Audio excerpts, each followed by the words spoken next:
So Alice, tell me, what was the significance of the balls at school? Was it something that was looked forward to all year? Oh yes, it was a big major event of the year. We spent weeks learning the folk dances and grand march, and then finally getting our costumes made. And for Hokowhitu school, it was a big event. How many children were at the school? Oh, I would think about 300, something like that at that time. There was a very good community spirit in the area then. The school committee would hire a bus service from around the Hokowhitu area to take families to the ball, because people didn't have cars in those days much.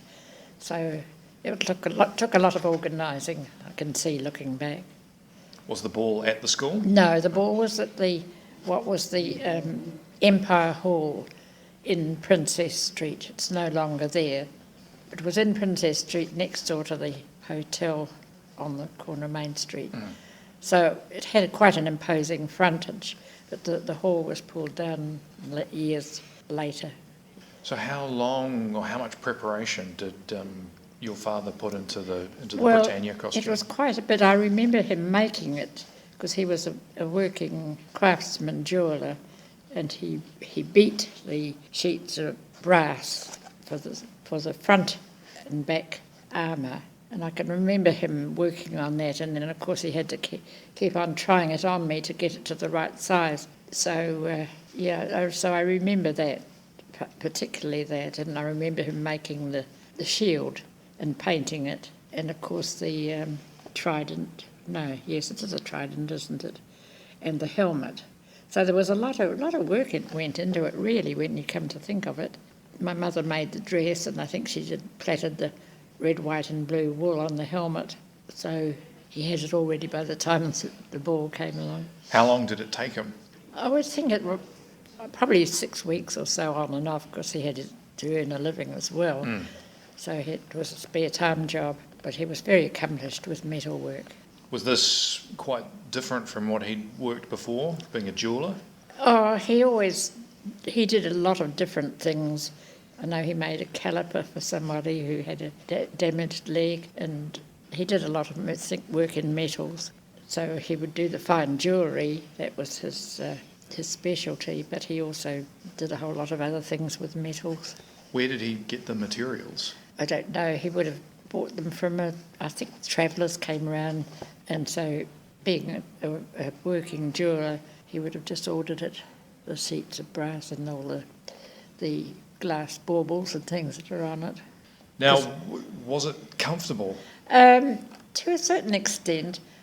When I put it on, we went to the ball, of course, and the first thing was the Grand March, where we all lined up, and the little ones in the front right through to the, and marched around the hall, round and round, coming down first in pairs, and next time you go round you come down in fours, and then you come down in eights, until finally you got the whole school settled in the hall, facing the front, all in rows.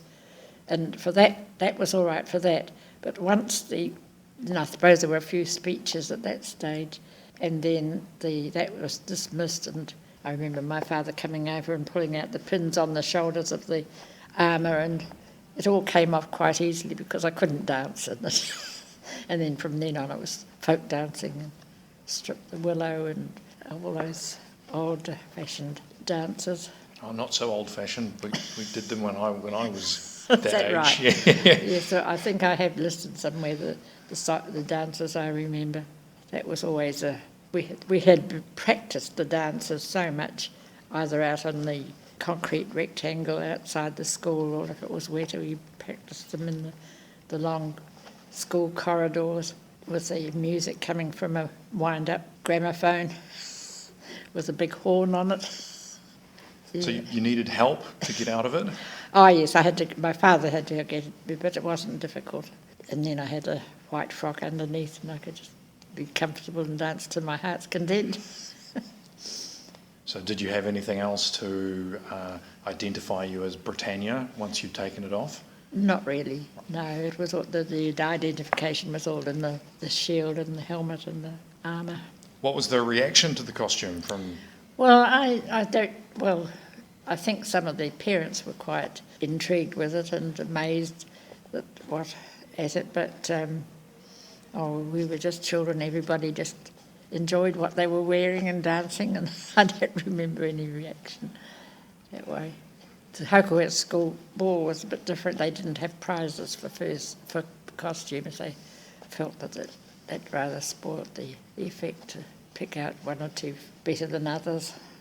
Oh, and the other thing I should say is that at that time Britannia was quite well known, because on the penny coin and I think one or two other coins there was a Britannia seated with her shield and trident on the coin. So everybody knew Britannia because those were the coins we used in those days. I don't think many would know Britannia very much now. So you were essentially capturing Yes, an iconic image there. Yes, that was Right. that was the image that was on the coin. Did your father make other costumes in other years for Oh you? yes, he made a lovely crown and sceptre for a fairy outfit, fairy queen, and that was a crown in brass which we still have at home. But he always had a hand in what I wore. My mother did the sewing to his bidding, I think, and he was the organiser of costumes. So pretty fond memories of those days. I was just thinking how because I soon grew out of it, I couldn't wear it again, but it was always around, and my children, when they got to the right size, would all have a try on of the outfit, and later some of the grandchildren. So it's been well used. I think it's a bit battered compared with how it was when it was first made, but it's really stood the years very well. Did it ever get worn to another ball? No, I don't think so. I can't recall that it was ever used again like that. I suppose it was important for you to have a different costume every year. Oh yes, yeah. Did you have a favourite of the costumes that you wore? Oh. Where did it stand? No, not really. I suppose that was the most outstanding one. There were other costumes that I wore, but that one stays in my memory best of all, really. And then being taken up to Miss Lowe's studio to wear it all over again and have my photograph taken. Oh, so that was done separately That from was the done, ball? yes, Right. yes, that was later. That was a Miss Lowe, Daisy Lowe, photographer. She had a studio, and she and my father were good friends. So he took me up there to have the photograph taken. Was that common for children to be photographed It was, later on? because people didn't have cameras at home very much, so they would record their children by taking them to get a studio photo taken when they could afford it.